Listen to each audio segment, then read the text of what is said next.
नागा बाबा। जी हाँ, जिन नागा बाबाओं को देखकर व उनके नग्न शरीर के दर्शन करके नागा बाबा के सभी विश्व का कल्याण होगा। श्रद्धालु अपना मोक्ष मानते हैं, आज उसी नागा बाबा की जुबानी आपके सामने लेकर आए हैं। कहानी उस नागा बाबा की है जो अखाड़ा परिषद में महंत के पद पर थे और जब जब कुंभ के मेले लगते थे तो इनके पीछे नागा बाबाओं की फौज चलती थी और इन्होंने सन 2005 में उज्जैन, 2007 में इलाहाबाद और 2009 में हरिद्वार कुंभ में भी शिरकत की थी। लेकिन इनके जीवन में एक ऐसा मोड़ आया जो इन्हें नागा संप्रदाय से बहुत दूर लेके चला गया। जी हाँ, वो मोड़ कुछ और नहीं, एकमात्र ज्ञान गंगा पुस्तक थी जो इन्होंने पढ़ी और संत रामपाल जी महाराज के शरण में खींचे चले आए। तो आइए देर न करते हुए आपको द ट्रू स्टोरी चैनल पर सुनवाते हैं इनकी सच्ची कहानी। सबसे मेरा तो सबसे ये निवेदन है, प्रार्थना है सबसे कि अगर मुक्ति चाहते हो तो अपने जो अहम को छोड़ करके अब परमात्मा संत सतगुरु रामपाल जी महाराज की शरण में आप आ जाएं तो आपकी मुक्ति हो जाएगी। क्यों कि वैसे नहीं मानते आप मेरे को देख करके आ जाइए, क्योंकि मैं भी एक अखाड़े का गुरु पद पर बैठा था। मैं भी 40-50 नागाओं का महंत था, कई शिष्य भी मैंने बना रखे थे और आज मैंने अपने शिष्यों को भी इस संत सतगुरु रामपाल जी महाराज के शरण में जोड़ दिए हैं। कुछ लोग तो आ गए हैं, अब कुछ लोग कहते हैं कि हम पे गांजा नहीं छूटता है ना। कुछ लोगों को और समझा रहा हूँ और जितने भी अगर हमारे जो हमको जानने वाले हैं, अगर मेरा इंटरव्यू सुन रहा हो तो आप सबसे मेरा निवेदन है कि आप संत गुरु सतगुरु रामपाल जी महाराज के शरण में आकर और अपना कल्याण करवाएं और भक्ति करें। 5 साल तक जब मैं साधना करता रहा तो एक सिद्धि सी प्राप्त हो गई मेरे अंदर। इतना मैं देख लेता था कि जब कोई मेरी गुफा की तरफ आता था तो मैं उसको देख लाता था 1 किलोमीटर 2 किलोमीटर दूर से कि कोई मेरी तरफ आ रहा है। और कुछ ला रहा होता था तब भी देख लेता कि आज फलाना आदमी आ रहा, मेरे लिए ये चीज़ लेके आ रहा है।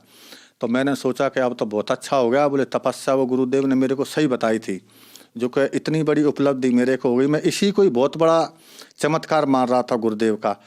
फिर तपस्या करते करते एक दिन क्या मेरे को एक वाइट कलर का प्रकाश नजर आया और उसमें से आवाज़ आ रही थी। मेरे को जी नहीं दिखा, उसकी बॉडी दिखी नहीं कि कौन है। मेरे को केवल आवाज़ आ रही थी कि बेटा अभी तो कुछ नहीं है, अभी तो ये तेरे को सिद्धि साधी लग गई, इससे कुछ नहीं होने वाला है। बोले अगर मोक्ष की गति चाहते हो तो इसके लिए कोई सच्चे गुरु की तलाश आपको करना पड़ेगी और नहीं तो ऐसे ही भटका खाते रहोगे आप लोग। क्योंकि मैंने पहले साधना कर रखी थी, मैंने 5-6 साल पहले साधना, इतनी कठिन साधना की थी कि मैं किसी को मिलता भी नहीं था। लोग बाग मेरे को देखने के लिए तरस गए थे कि जी महात्मा इसमें गुफा में मर गया कि जिंदा है। पर एक बार नागा अखाड़ों की टीम हमारे पास आई तो उन्होंने हमसे कहा कि भाई ऐसी अच्छी मूर्ति आपके मस्तक पे इतनी चमक है और इतने बड़े बड़े जटाएं, आपसे तो हमारा अखाड़े में 4 चांद लग जाएंगे और आप हमारे अखाड़े में चलो। तो मैंने कहा भाई आपके अखाड़े में तो मैं चला जाऊंगा, पर मैं इतनी तपस्या कर रखी है, मैं आपको एक एक करके बता दूंगा कि आपके अंदर क्या है। पर मेरे को आज भी आप दिख रहे हैं कि आपके अंदर भक्ति नाम की कोई चीज़ नहीं है, केवल आप लोग तो एक पोस्ट के ऊपर घूमते हैं। बोले हाँ वो तो बात सही है। तो मैंने कहा कि अखाड़े में वहाँ पर भक्ति हो सकती है? बोले आप चल के देख लो। तो मैंने कहा ऐसे नहीं जाता मैं, मेरे को जाते ही अगर कोई आप पदवी प्रदान करें तो मैं अखाड़े में जा सकता हूँ। तो उनने उसी जगह पे वहाँ महंत थे अखाड़े के, वो जो बजरंग दास, उनने उसी टाइम मेरे को 40 नागाओं का महंत बना दिया कि आप 40 नागाओं के ऊपर के सीनियर रहोगे और जे जूनियर रूम में आपके यहाँ काम करेंगे। तो उस बटालियन को लेकर के मैं चलता था, जहाँ भी यज्ञ में जाना है, जहाँ 40 नागा मेरे पीछे चलते थे मैं आगे चलता था। और कुंभ में 2005 में उज्जैन गया था मैं, 2007 में इलाहाबाद में गया था, 2009 में हरिद्वार गया था। हर कुंभों में हमारी वो लगती थी, वो हमें जाता था। कई वो चेला भी हमने बना रखे थे, महात्मा लोग, साधु बहुत से चेला बन गए थे।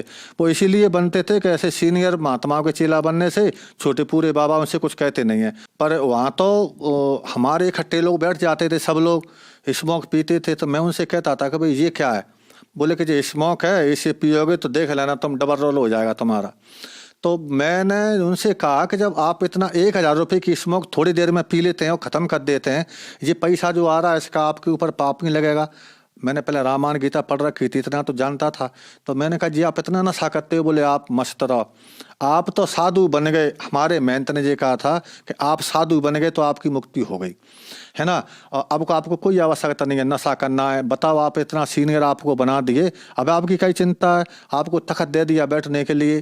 तो मैंने कहा ठीक है भाई, पर मन में वो लगी रहती थी कि भक्ति तो करना पड़ेगी। फिर उन्होंने नशा चालू कर दिया और 40,000 की चिलम इतनी बड़ी, उसमें 10 तोला गांजा बनता था और 5 सिगरेट की डिब्बी उसमें मिला करके गांजा भर देते थे। 20 आदमी बैठ जाते थे महात्मा, फिर उसको पीते थे ऐसे ऐसे करके। वो अलग टाप है अखाड़े का, जो अलग नियम होता है। तो उसमें तो इतना का पूरा नशा का काम है, एक दूसरे में मारदार। अगर किसी ने गलती कर दी तो 20 लठ मारते थे उसको, लेटा करके उसके पीठ में मारते थे 20 लठ।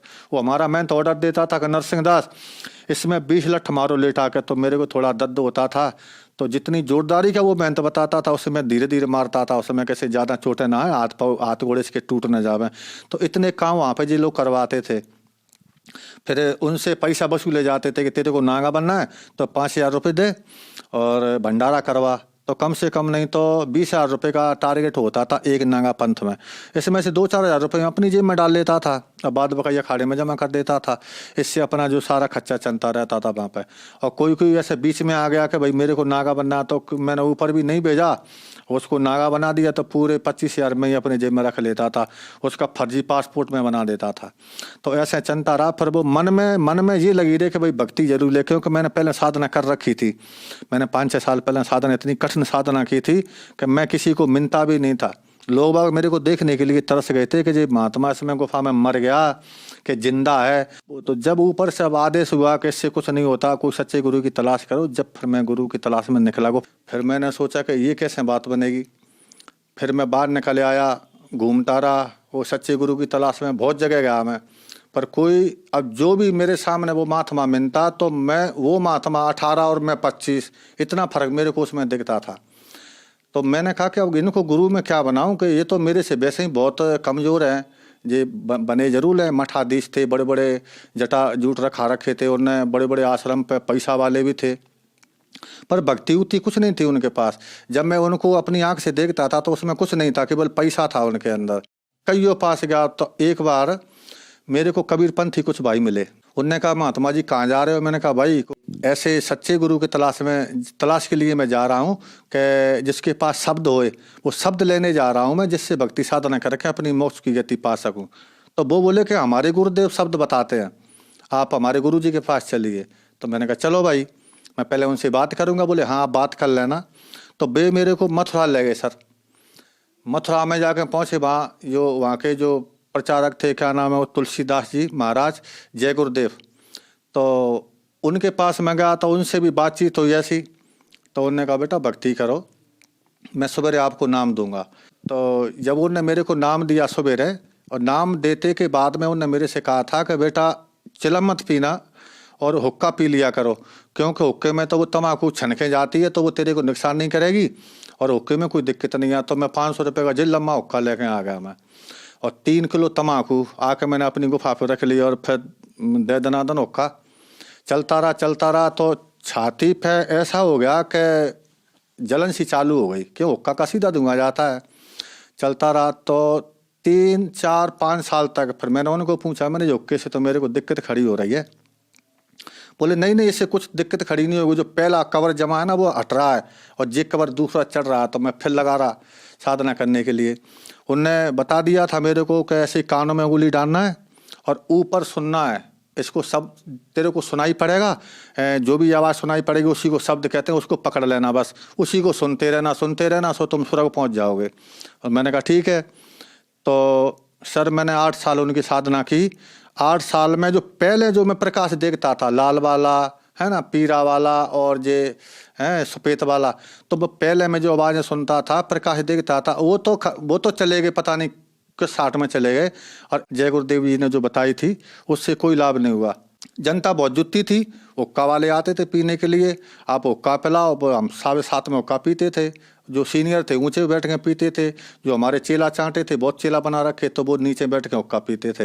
हुक्का पी के वो अपने अपने घर चले जाते थे। एक दिन फिर ऐसा ही लगा मेरे को, इससे तो भाई मरना ठीक है कि परमात्मा मिले नहीं, पूरी ज़िंदगी मैंने इसी में निकाल दी। पहले बैरागी बना है, त्यागी बना, अखाड़ों में गया, सारी जगह घूम का मैं आके मैंने अब मरना ठीक है। और जब मैंने सीख ही लिया था थोड़ा साधना में कि बॉडी मेरी कई गुफा में पड़ी रहेगी और मैं अपना देश से निकल जाऊँगा, भगवान फिर मिलेगा कभी ना कभी। जब ऐसा मैंने शरीर में अपने में मन में जो विचार किया ना, उसी रात को मेरे को संत रामपाल जी महाराज एक विमान टाप के में बैठ करके और आकाश मार्ग से आते हुए नजर आए। उसका एक कैमरामैन एक साथ में बैठा था, एक कैमरामैन एक साथ में, 2 कैमरामैन बैठे थे और बीच में जो संत रामपाल जी महाराज बैठे थे। तो ऐसे हाथ कर रहे थे, ऐसे हाथ वो करें तो जनता ऑटोमेटिक धरती से उड़ उड़ के और ऊपर की तरफ जा रही थी और सतगुरु के जयकारे लग रहे थे। ये चीज़ मैंने देखा तो मैंने कहा भाई यहाँ अभी भी सतगुरु का जयकारा लग रहा है तो कहीं ना कहीं कुछ है, अभी भी आशा, अभी अपनी हिम्मत नहीं हारना चाहिए, अभी भी कुछ न कुछ करना चाहिए। तो मैंने कहा देखते हैं। फिर सुबह एक भगत जी आए, इन्होंने जय गुरुदेव पंथ को छोड़ करके और संत रामपाल जी महाराज से दीक्षा ले रखी थी। पहले वो हमारे ही गुरु भाई थे। तो वो आए तो उन्होंने कहा कि भगत जी आप वही साधना कर रहे हैं। मैंने कहा क्या बकवास कर रहे हैं? भगत जी कहता है, पहले तो महाराज कहता था, आज भगत जी क्यों? बोले नहीं, बोले पहले महाराज हमारे लिए आप पहले महाराज थे, अब भगत जी हैं। क्यों? कि हमने संत रामपाल जी महाराज से दीक्षा ले रखी है और उन्हें सारा ज्ञान हमें समझा दिया। तो मैंने कहा कि क्या है? बोले कि आप ये पुस्तक को पढ़ लेना। तो वो मेरे को एक ज्ञान गंगा पुस्तक देखें गए थे। जब वो ज्ञान गंगा पुस्तक देखें गए तो एक दिन हमारी मजोटी लगी हुई थी हमारी गुफा के पास, वहाँ पे हुक्का पी रहे थे। हुक्का पीते पीते एक दिन याद आया, मैंने कहा भाई वो एक संत रामपाल जी के शिष्य थे, वो हमें जो ज्ञान गंगा पुस्तक देखेंगे, देखना भाई उसमें पढ़ना क्या लिखा है। तो एक हमारे शिष्य ने ला के मेरे को देखे, लो महाराज आप ही पढ़ लो। तो मैंने जब उसको देखा, इधर मैं चिलम भी हुक्का भी पी रहा था, इधर मैंने पुस्तक ऐसे करके देखी तो उसमें मैंने एक दुआ पढ़ा। उसमें लिखा था कि सोनारी जारी करे सुरा 500 बार और एक चिलम हुक्का भरे वो डूबे काली धार। जब मैंने ये दुआ पढ़ा तो भगत जी मेरे दिमाग में ऐसा हथौड़ा सा लगा कि मैंने तो पूरी जिंदगी अपनी बर्बाद कर दी। पता नहीं मैंने कितना भटका खाया, व्रत किए, उपवास किए, साधुओं की सेवा की, संत बन बैठा, सब कुछ हो गया, पर वो भगवान इतना चिलम पिला के मार दी, हमारी जिंदगी खराब हो गई। अब हमें कुछ प्राप्त होने वाला नहीं है और लास्ट की जो पौंड जिंदगी बची वो इसमें हुक्का में चली गई। अब क्या होगा? हे परमात्मा आप बचाओ कैसे भी करके। तब संत रामपाल जी के शिष्य मेरे को पुस्तक देखें गए थे, वो भागीरथ दास नाम था उनका। मैंने उनको फिर बुलाया एक बार, मैंने कहा भगत जी आप आना एक बार। तो वो सवेरे आए, बोले क्यों पढ़ी पुस्तक? मैंने कहा भाई पुस्तक की बात तो ठीक है, वो तो पढ़ ली, जो संत रामपाल जी महाराज जो आपके गुरु हैं वो बात कर लेते हैं। बोले हाँ बिल्कुल आपसे बात करेंगे। तो मैंने कहा मेरे को ले चलो आप हरियाणा। तो उन्होंने कहा ठीक है चलो। 28 तारीख आई, 28 को हम यहाँ से चल दिए। 29 तारीख को सवेरे हम आश्रम बरवाला पहुँचे। वहाँ पहुँचे तो वहाँ जा कर के अंदर उन्होंने कहा, मैंने कहा भाई पहले मैं बात करूँगा महाराज जी से, इसके बाद मैं नाम दे चलूँगा। तो वो भगत बोले कोई दिक्कत नहीं है, बोले अब तुम सही जगह पे आ गए हो, आप पहले नाम लो, नाम लेके आप परमात्मा के दर्शन करना। फिर मैं वहाँ से संत रामपाल जी के यहाँ से मैंने नाम दीक्षा ली। सर संत रामपाल जी महाराज से नाम दीक्षा लेने के बाद क्या आपको कोई लाभ भी प्राप्त हुए? जैसे ही मैंने संत रामपाल जी महाराज से दीक्षा ली और नाम लेकर के जो परमात्मा के मैं दर्शन करने के लिए गया, जैसे ही संत रामपाल जी महाराज अपनी वहाँ से बाहर निकले भक्तों को दर्शन देने के लिए, तो जैसे ही मैं सामने ही खड़ा था, जैसे मेरे उनके ऊपर जो दृष्टि पड़ी ना, तो एकदम मैं ऐसा हो गया कि मन पर मेरे अंदर से कोई भूत निकल गया हो। तो एकदम ठंडक आ गई। वो परमात्मा संत रामपाल जी महाराज चले गए अपने भक्तों को हाथ रखते रखते आशीर्वाद देते देते। जब मेरी बारी आई तो मेरे पे आशीर्वाद नहीं दिया, मेरे सर पे उन्होंने हाथ नहीं रखा और ऐसे निकल के चले गए। तो फिर एकदम मैं रोने लग गया। मैंने कहा हे भगवान, आप जंगल में गए थे मेरे को लेने के लिए, आप मेरे को जंगल में से बुला करके जहाँ ले आए और जहाँ आपने मेरी बात भी नहीं सुनी। तो इतनी दूर से जब वो संत रामपाल जी महाराज लौट के आए और लौट के आए मेरे से कहा कि मैंने क्या नहीं सुनी बेटा तेरी, सब कुछ तो सुन ली। तो फिर मेरे को लगा कि भाई यहाँ जब पक्का काम है। तो उन्होंने कहा तुमने नाम दीक्षा ले ली? मैंने कहा नाम दीक्षा ले ली। बोले बेटा भक्ति करो। और जी हुलिया क्या बना रखा, मेरे बड़े बड़े बाल थे, बड़े बड़े जटा थे। तो मैंने कहा ठीक है, तो अब मैं भक्ति कर रहा हूँ। और उन्होंने कह दिया था कि अब तुमको कोई भूत व्याधा नहीं सतावेगी। तो पहले बहुत से आते थे जिन भूत बेताल वगैरह, अब कोई नहीं आता और बढ़िया भक्ति हो रही है और बढ़िया साधना में लगे हुए हैं और जबकि पहले मैं मरने के लिए जा रहा था, पहली बात, पहला लाभ तो यही है कि जब मेरा बिल्कुल ऐसे ऐसे लकड़ी जैसा शरीर हो गया, व्रत करते करते, उपवास करते करते, तो एकदम ऐसा नया जीवन मिला जो भक्ति साधना करने से आज देखो मेरी बॉडी कैसी है, बिल्कुल जे लग रहा है मैं तो अभी घर से निकल के आ रहा हूँ। जब मैंने जी दीक्षा नहीं ली थी जब, तो पहले अगर आज भी मेरे को लोग देखते हैं तो वो पहचान नहीं पाते हैं कि आप वही हैं क्या। तो ऐसा हो गया था मैं, बिल्कुल मेरी अंदर की लीवर खराब हो गया था, क्योंकि 5 साल मैंने खाना नहीं खाया तो वो सुकड़ के इतना नेक हो गया था, तो उसमें आधी रोटी, एक रोटी जाती थी केवल बस। तो अगर ज़्यादा खाता था तो बीमार हो जाता था, और कम रोटी खपती थी, इससे बिल्कुल शरीर कमज़ोर होता जा रहा था।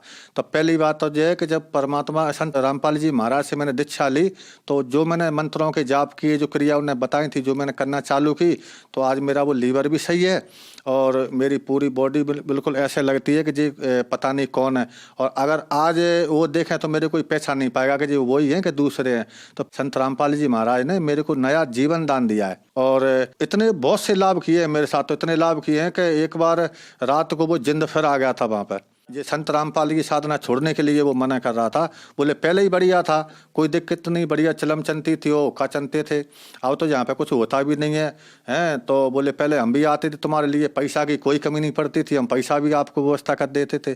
तो मैंने उनको कहा भाई अब तो मैं बिल्कुल ठीक हूँ, मेरे को कोई परेशानी नहीं है। तो वो भी धीरे धीरे करके फिर मैंने अर्जी लगाई संत रामपाल जी महाराज को, मैंने फ़ोन लगा के अर्जी लगाई मैंने कि वहाँ पे मैंने कहा भगत जी ऐसी ऐसी बात है, यहाँ पे भूत परेशान कर रहे हैं मेरे को। संत रामपाल जी महाराज ने वहाँ बता दिया कि बेटा भक्ति करते रहो और कबीर साहब सब ठीक करेंगे, आप तो भक्ति करते रहो, भक्ति मत छोड़ना, अगर भक्ति छोड़ देगी ना तो फिर वो परेशानी खड़ी हो जाएगी। तो आज मैं भक्ति करता आ रहा हूँ और आज तक के स्थिति में मेरे को कोई परेशानी नहीं है, और आज बिल्कुल सही सलामत मैं आपके सामने खड़ा हूँ। जब मैं घर से बाहर नहीं निकला था तब तो गुट्टी शुट्टी ला लेता था, हैं। और जब मैं अपना घर छोड़ के बैराग ले लिया तो फिर वो नशा, चिलम और हुक्का और ये तम्बाकू, बीड़ी, सिगरेट, बस इसमें लग गया। कभी कभार गांजे में जो अफीम आती थी, अफीम को भी खाते थे। अखाड़े में तो सारे नशा होते थे, कछु बाबा तो ऐसे थे बड़े बड़े सीनियर हमारे वहाँ पे कि वो स्मोक का भी इस्तेमाल करते थे। और जब से जो मैंने ज्ञान गंगा पुस्तक पढ़ी और उसमें जो मैंने देखा और फिर मैंने गुरु दीक्षा ली संत रामपाल जी महाराज से, तब से नशा, बीड़ी, सिगरेट, गांजा, अरे पीने की तो चली बात है का, मेरे पास कोई बीड़ी पीने वाला भी आदमी नहीं बैठता, ना मैं किसी को बैठाता मैं इन लोगों के पास, और ना हमारी गुफा पे कोई अब ऐसा आदमी आता कि जो बीड़ी पीता होगा। जब तक संत रामपाल जी महाराज के शरण में नहीं जाते जब तक नशा से मुक्ति नहीं मिल सकती, क्योंकि मेरे को पता नहीं है। बहुत से मैंने प्रयास कर लिए थे, कईयों जड़ी बूटी खिलाई मैंने, कईयों बाबाओं के पास गया, उन्होंने कहा इससे तुम्हारा गांजा छूट जाएगा, नशा छूट जाएगा, तो बहुत सी मैंने कोशिश की, पर मेरा नशा नहीं छूटा और बराबर चलता रहा। कोई लोग मेरे से कहते थे कि महाराज आप गांजा कम पियो, चिलम कम पियो, तो मैं लठ लेकर उसको मारने दौड़ता था। कभी तू कौन होता है, जो मेरी मर्जी है मैं पीऊँगा। और जबकि वो बेचारे, आज मेरे को याद आती है कि वो मेरे को बिल्कुल सही कह रहे थे, और आज मैं अफसोस करता हूँ कि उन लोगों को मैंने बुरा बोल दिया। संत रामपाल जी महाराज की अगर कोई पुस्तक भी पढ़ ली किसी ने तो उसी से उसका उद्धार सा हो जाता है, ऑटोमेटिक उनको प्यास लगती है। इनके शब्द में और इनके मंत्रों में इतनी शक्ति है, इतनी शक्ति है कि ये चीज़ बगल में आती ही नहीं है। जो नशा हो, कुछ भी हो, सब बुराइयों से वो दूर हो जाता है बिल्कुल। ऐसी शक्ति है उनके शब्द में, शक्ति है।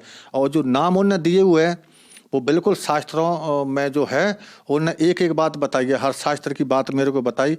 जब मैं समझ गया, क्योंकि मैं पहले पुराण शास्त्र पढ़ चुका था, पर मेरे को समझ में नहीं आ रही थी, उसकी वो कुंजी नहीं मिल रही थी, उसकी कुलजी जो ताला लगा हुआ था। ऊपर से मकान को तो देख लेता कि जो मकान बना है, फिर ताला खोल के अंदर नहीं जा पा रहा था, इसका मतलब क्या होता है। पर संत रामपाल जी महाराज ने सारा मतलब मेरे को समझा दिया। और पहले तो मैं इतना बड़ा जो गुरु पद पर बैठा हुआ था, तो कुछ लोग मेरे पास आया करते थे कि महाराज जब मोड़ा गांजा ज़्यादा पीता है, चिलम ज़्यादा पीता है, तो मैं चुप हो जाता था कि मैं क्या करूं, मैं तो खुद पीता हूं भाई। जब मेरी भी नहीं छूट पा रही है तो मैं तेरे लड़के की मैं क्या छुड़ाऊंगा।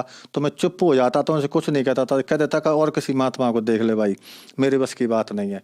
और बहुत से लोग ऐसे आते थे, बस हमको तो वही लोग अच्छे लगते थे जो कुछ चिलम पीने वाले आते थे। कई लोगों ने ऐसे प्रश्न किया, मैंने कहा ना, फिर छुड़ाया, कुछ नहीं हुआ उससे। वो तो संत रामपाल जी महाराज जब शरण में गए तो आज बिल्कुल मैं स्वस्थ हूँ, मेरे को कोई बीमारी नहीं, कोई रोग नहीं है, आज मैं बिल्कुल स्वस्थ हूँ और अच्छा हूँ। सर, जो जन समुदाय आज आपको देख रहा है, आप उन्हें क्या संदेश देना चाहते हैं? उनके लिए तो मैं तो उनसे सबसे यही कहना चाहूँगा कि भाई आपको विश्वास नहीं होता है तो मेरे को आप देख लीजिए, मैं भी आप ही के साथ था, आपके अखाड़े में था, आपके अखाड़े में मैंने काम किया और भक्ति तो विधि कोई थी नहीं। तो आज आप मेरे को वो शक्ल देख लीजिए, ये देख लीजिए कि पहले कैसा था और अब कैसा हूँ। इसीलिए मैं तो सबको यही कहूँगा कि अगर कल्याण चाहते हो, अगर कल्याण कराना, अगर मुक्ति धाम आपको चाहिए, मुक्ति धाम में जाना है, तो आप संत रामपाल जी महाराज के शरण में आएँ और इनसे नाम दीक्षा लेकर के अपना कल्याण करवाएं। नहीं तो यहाँ पे कोई चारा नहीं है, कहीं पे भी चारा नहीं है। मैंने सारा कुछ देख लिया शुरू से भी। और जो हमारे जो भाई हैं जो पहले अखाड़े के, अगर वो सुन रहे हो इस इंटरव्यू को, अगर देख रहे हो, तो उनसे भी मेरी प्रार्थना है कि आप लोग भी ये अपनी विदुता को छोड़ करके और संत रामपाल जी महाराज के शरण में आकर के आप नाम दीक्षा लो और नाम दीक्षा लेकर के अपना कल्याण करवाओ।